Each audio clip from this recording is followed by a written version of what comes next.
Assalomu alaykum, barodarim Qandinobodum, zinda va sarbilan bo'shin. Bobosh kujoba? Bobosh hozir dar sentri Dushanbe. Mana soat qarib 11 shidesa, ma hozir aeroport mirim. Aeroport mirim. Barodarim Peter, ay qurutobxona nomeri 1. Farruxi Fayzobodi ba mo ya payg'am ro'y karday. Merim ham payg'amma megirim va ba sami shuma peshkash mekinam. Xo'p, bu payg'am chiya yo? O payg'am chiya ba mo ba sami shu peshkash megirim navor mekinam ki mora zang zadan ki ya payg'am ro'y kardim. Samolyot qati omadagi meri aeroport. Raftem o aeroport merim.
این فاطمه با دستشی بدن کاروکا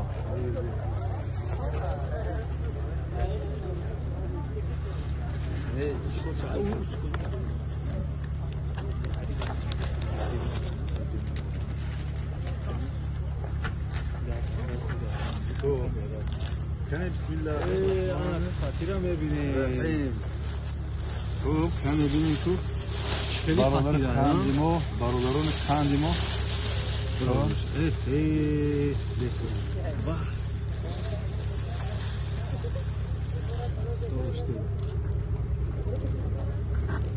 چی نیست دیگه؟ بابای قند. بابای قند. من برادرای قندنباتم خفیه. من اینجا بخواد. برادران یکی از بابای قند. شهرمردان وطن یکی از مهاجرای مهنتی که در خود سنت پتربورگ در اونجا کار فعالیت دارن و قروتابخانه نمره 1 معرفی میشوه. خب برادرها ای همونجا یادی وطن کرده، یادی نانهای با لذتی وطن کرده، یادی قروتابای وطن کرده و همچون یک احترامی کلان فطیر کرده، فطیر ورقی کرده، بالاش نوشته بابای قند. من بابای قند با ما روان کرده. خب چی گفتنی هستم به این شهرمردان وطن؟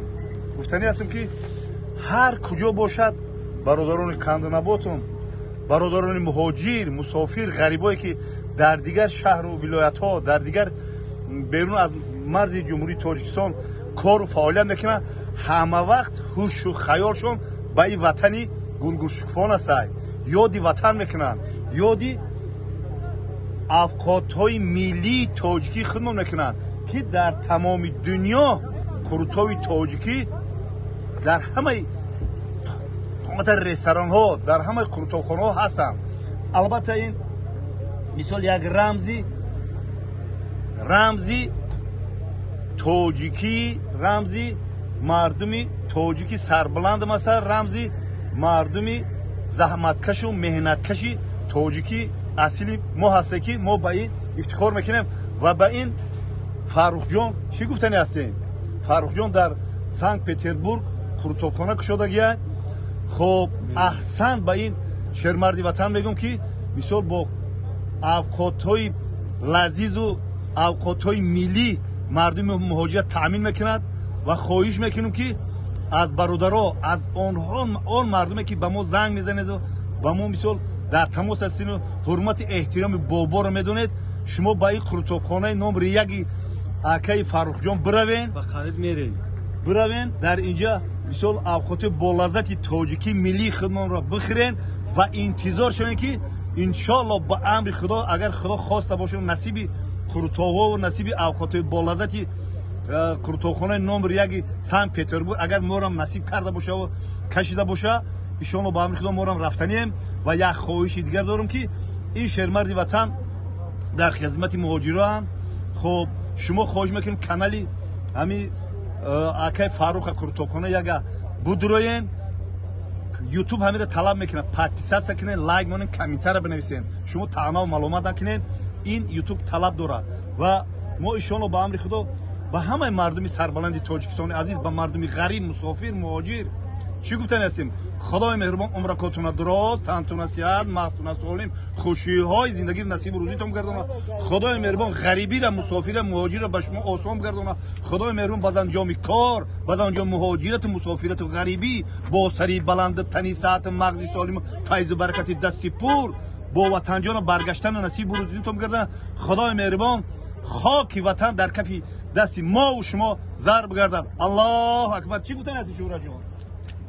акай Фарух теории табӣ ба ғарибӣ иншоалло ба амри худо бо хости худо мехирем.